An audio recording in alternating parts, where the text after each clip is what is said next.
आज का जो टॉपिक है मैक्रो इकोनॉमिक्स की 4 यूनिट है जिसको हम बोलते हैं government budget.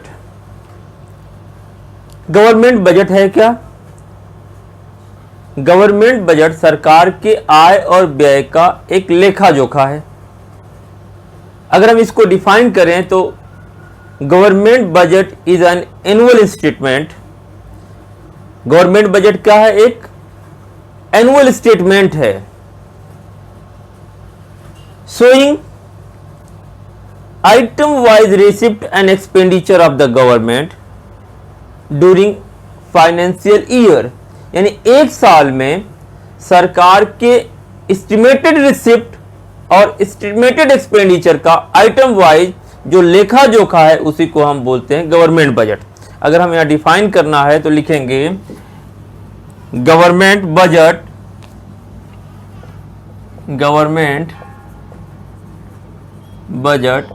is an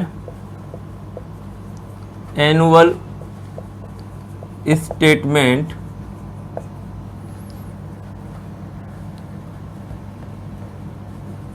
estimate showing item wise receipt and expenditure during fiscal year। Government budget क्या है? Government budget is a annual statement. यह एक वार्षिक व्याख्या करता है, स्टेटमेंट है, annual statement.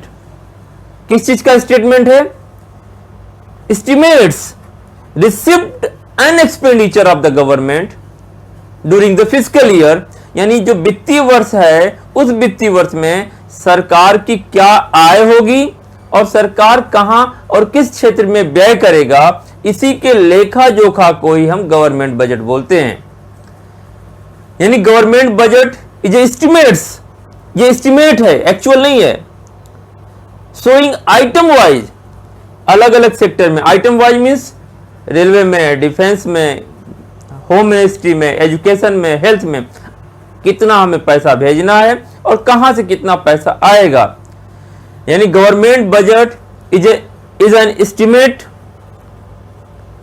Of statement which show receipt and expenditure of government in a financial year. एक साल में सरकार कहां से पैसा कितना लाएगी और कहां कहां पे पैसा खर्च करेगी, इसका एक अनुमान है जिसको हम बोलते हैं गवर्नमेंट बजट। अब गवर्नमेंट बजट बनती है, उसके कुछ ऑब्जेक्टिव आते हैं। आमतौर पर क्वेश्चन 3 मार्क्स में ऐसे आता है कि what is government budget and what are the objective of government budget. कि बजट क्या है और बजट का क्या उद्देश्य होता है, क्या ऑब्जेक्टिव है। तो ये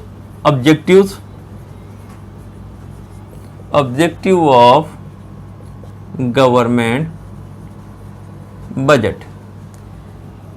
गवर्नमेंट बजट की जो सबसे फर्स्ट ऑब्जेक्टिव है reallocation of resources. Reallocation of resources, reduce inequality, managing public sector unit, reduce regional disparity, achieve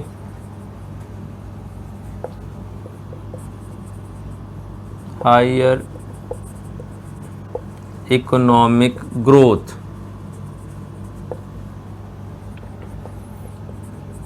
maintain economic stability, अगर हम ऑब्जेक्टिव देखें गवर्नमेंट ऑफ इंडिया के बजट का, तो आमतौर पर ये इसी के इर्द गिर्द घूमती हुई नजर आएगी। पहला है रीएलोकेशन ऑफ रिसोर्सेज, संसाधनों का पुनर्आवंटन। सरकार बजट के माध्यम से संसाधनों का किस तरह से रीएलोकेशन करता है, उसका एग्जाम्पल आप देख सकते हैं। सरकार टैक्स लगाती है और सब्सिडी देती है।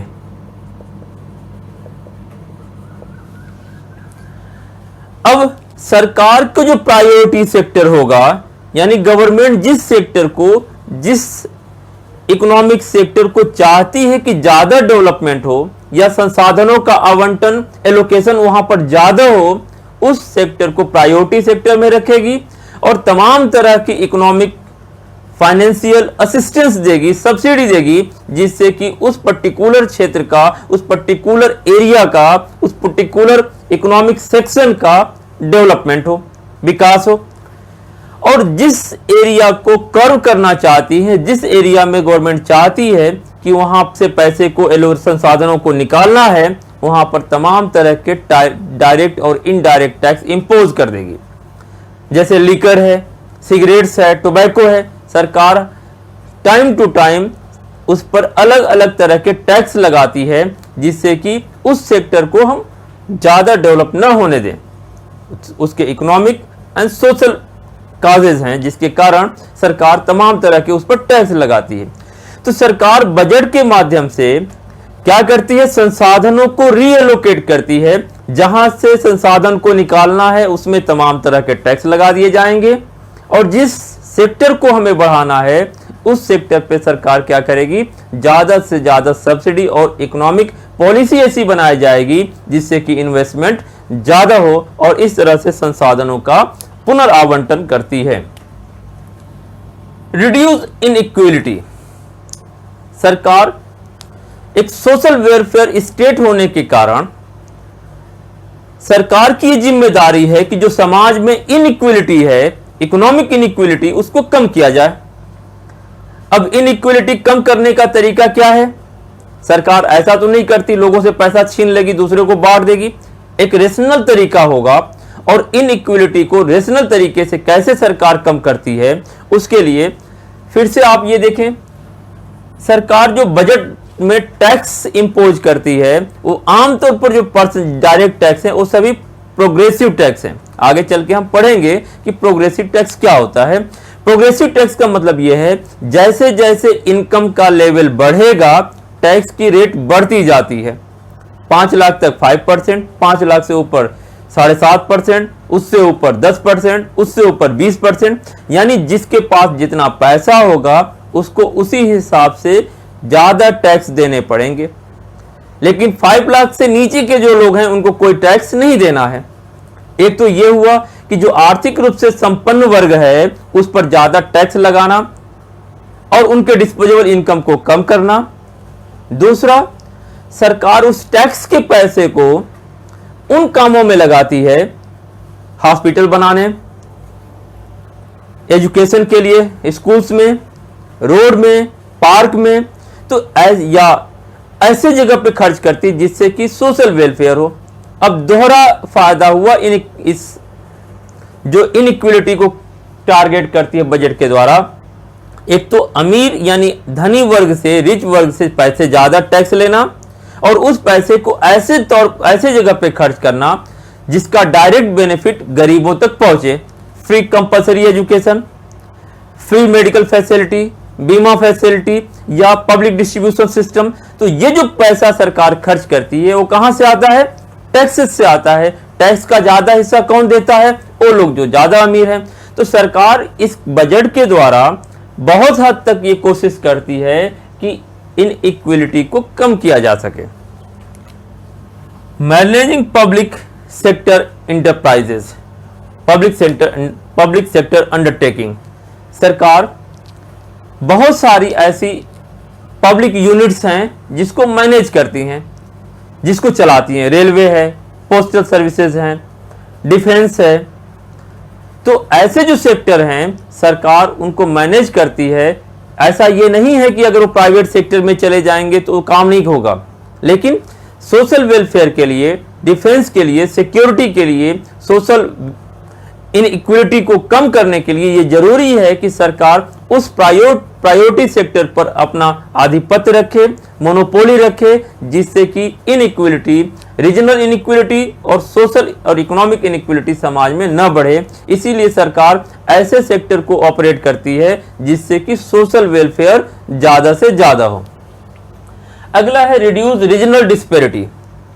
जब आप 9th या 10th में पढ़े तो आपने ये देखा होगा कि पंजाब, केरला या गोवा जिनकी पर कैपिटा इनकम ज्यादा है, वहीं पर हमारे बिहार, उड़ीसा, उत्तर प्रदेश, मध्य प्रदेश जिसकी ह्यूमन कैपिटल जो फॉर्मेशन है या एचडीआई इंडेक्स है, नेशनल एचडीआई इंडेक्स, वो बहुत कम है। इसका मतलब ये हुआ जहां पर हमारे पास महाराष्ट्र, गुजरात, बेंगलोर, ऐसे केरला, ऐसी जगह है जहां पर लोगों की सोशल और इकोनॉमिक स्टेटस अच्छे हैं। वहीं पर बिहार, उड़ीसा, मध्य प्रदेश, उत्तर प्रदेश ऐसे राज्य हैं जहां के लोगों की ह्यूमन कैपिटल फॉर्मेशन या ह्यूमन डेवलपमेंट इंडेक्स या आधारभूत सुविधाओं का अभाव है। वजह यह है कि कुछ राज्य इकोनॉमिक तौर पर बहुत एडवांस हैं और कुछ राज्यों में इकोनॉमिक एडवांसमेंट नहीं हुआ है, या हम यूँ कहें कि वहाँ पर जो रिसोर्सेज हैं उनका प्रॉपर यूटिलाइजेशन नहीं होने के कारण कुछ राज्य पिछले राज्य रह गए, पिछड़े रह गए, जिसे आप बीमारू राज्य भी बोलते हैं। तो जो ये रीजनल डिस्पैरिटी है, इनइक्वलिटी है, जो राज्यों के बीच असमानता है, सरकार क्या करती है, उसको बजट के द्वारा संसाधनों का इस तरह से एलोकेशन करती है, इस तरह की पॉलिसी अडॉप्ट करती है कि जिससे कि जो पिछड़े इलाके हैं, जो पिछड़े राज्य हैं, उन पर अगर आपने इन्वेस्टमेंट किया तो आपको टैक्स बेनिफिट मिलेगा, टैक्स हॉलिडे होगा, आपको टैक्स नहीं देना पड़ेगा, आपको बहुत सारी आर्थिक सुविधाएं मिलेंगी, जिससे कि जो पिछड़े राज्य हैं उनका विकास हो सके और राज्यों के बीच जो डिस्पैरिटी है उसको कम किया जा सके। तो जो रीजनल डिस्पैरिटी है उसको भी बजट के माध्यम से टारगेट किया जाता है कि कम किया जा सके। अगला जो ऑब्जेक्टिव है, जो हर इकोनॉमिक पॉलिसी का एक मेन टारगेट होता है, to achieve higher economic growth. To achieve higher economic growth यानी हमारे जितने भी इकोनॉमिक पॉलिसीज होते हैं उन सबका एक मुख्य उद्देश्य ये होता है कि ज्यादा से ज्यादा हायर ग्रोथ को अचीव करना। अब मेंटेन इकोनॉमिक स्टेबिलिटी यानी आर्थिक उच्चावचन को खत्म करना, यानी इकोनॉमिक इनस्टेबिलिटी क्या है, कभी इन्फ्लेशन होना, कभी डिफ्लेशन होना। आपने ट्रेड साइकिल अगर पढ़ा है तो आपने पढ़ा होगा डिप्रेशन, हमने बोला है कि बूम यानी प्रोस्पेरिटी, रिसेशन, डिप्रेशन, रिकवरी, ये ट्रेड साइकिल है। यानी अर्थव्यवस्था में हमेशा ये उतार चढ़ाव चलता रहता है। अगर इस उतार और चढ़ाव को हमने रोक दिया, इसको कम कर दिया, इस फ्लक्चुएशंस को, तो हम अर्थव्यवस्था में higher economic growth with stability प्राप्त कर सकते हैं।